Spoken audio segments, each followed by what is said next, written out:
Hey everyone, welcome back to another YouTube video, and in this video I'll be showing you guys how to fix the season expired error in TradingView app just in a couple of steps. So let's get straight into it. The season expired message usually pops up when you've been logged out for too long without actively switch devices, or TradingView auto logs you out for security. When you see this message, tap login, choose your usual login method if it's whether it's Apple or Google or email or your broker account, and sign back in.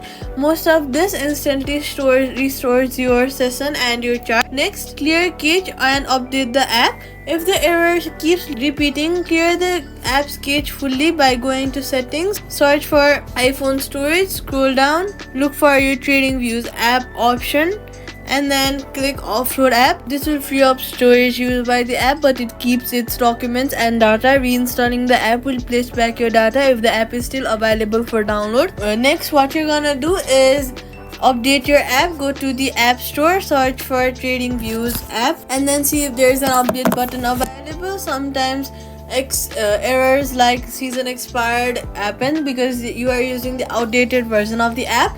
Updating it ensures you have all the latest files and bug fixes. Privacy tip: if you're switching between multiple devices, log out when you're done, especially on shared or public devices. This prevents session conflicts and keeps your data safe. Still stuck? Open TradingView.com on TradingView.com in a browser, or go to profile security and then reopen the app. Usually clears up immediately. And that's it. Now you know how to fix season expired issue fast. If this helped, don't forget to like, subscribe and hit the bell